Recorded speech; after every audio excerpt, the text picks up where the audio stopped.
Most people don't stay broke because they're lazy. They stay broke because they misunderstand the system they are operating inside. From childhood, we're given a formula that sounds almost mathematical. Work hard. Get good grades. Find a stable job. Save money.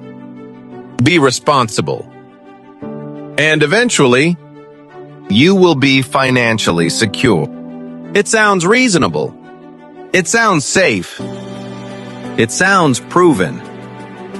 But if that formula truly worked the way we believe it does, then the hardest working people in society would also be the wealthiest.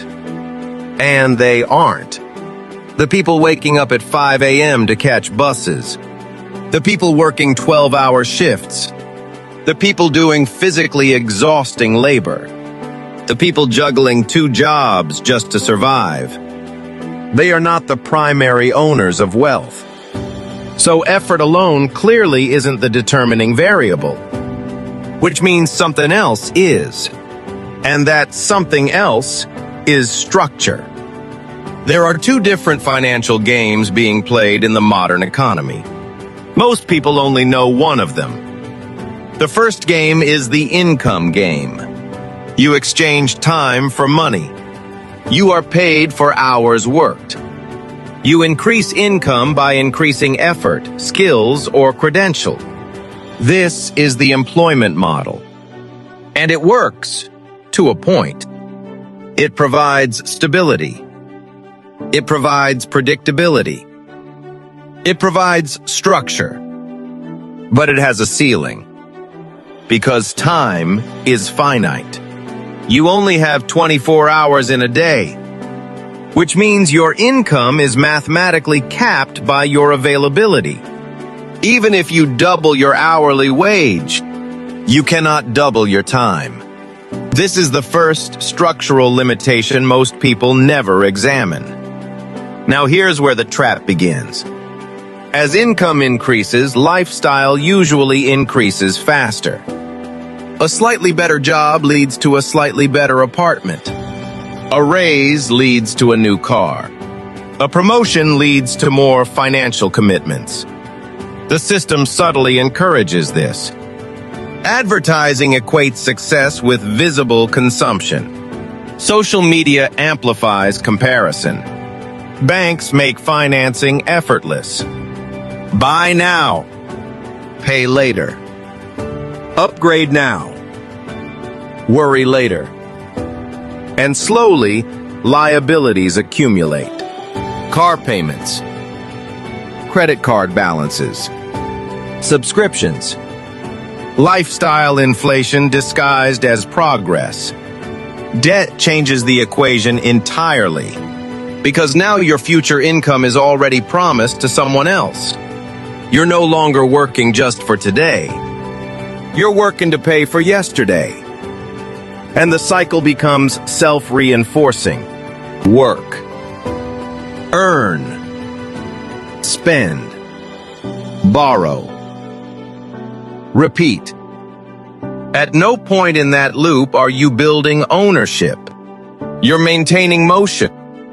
And motion feels like progress, even when you're standing still. Now let's contrast that with the second financial game, the ownership game. This is where wealth is actually built. Ownership means controlling assets. Assets are things that generate income without requiring your constant physical presence. Businesses.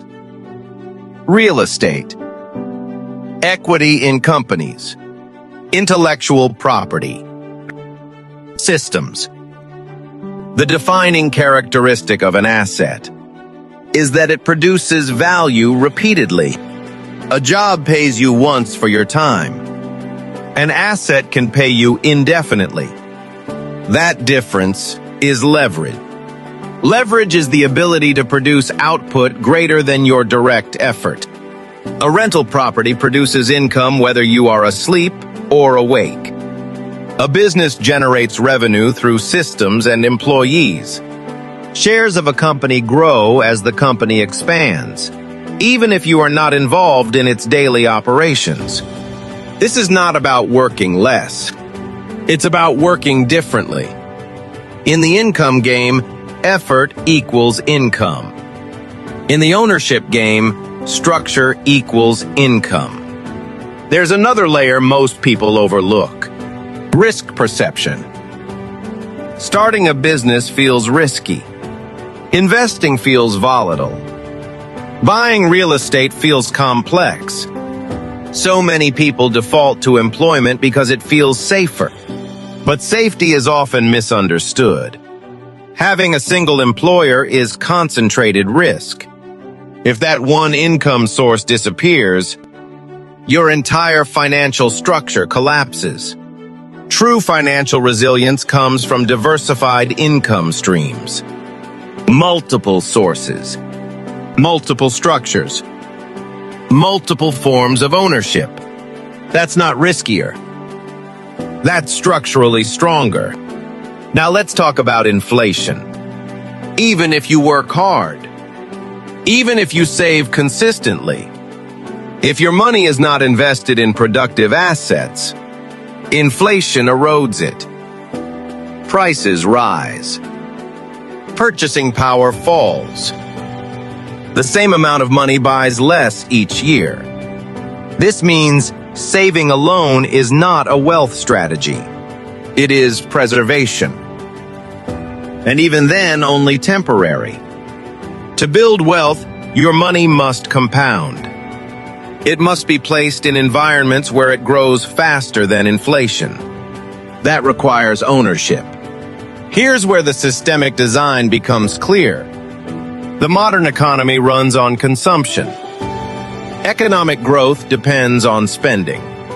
Corporations profit when you buy. Banks profit when you borrow. Governments collect taxes when money circulates. You are constantly encouraged to participate as a consumer. Very rarely are you encouraged to participate as an owner.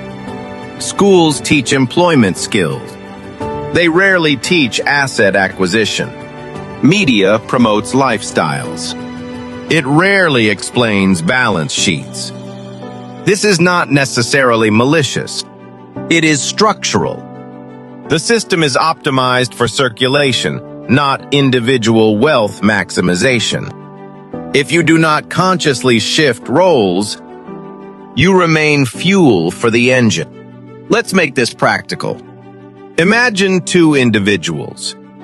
Both earn the same salary. Person A increases lifestyle immediately. Upgrades apartment. Finances a car. Spends the raise. Person B maintains lifestyle temporarily.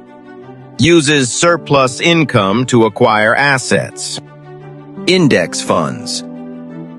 A small online business. A down payment on a rental property. 10 years later, their incomes may still be similar, but their balance sheets are radically different.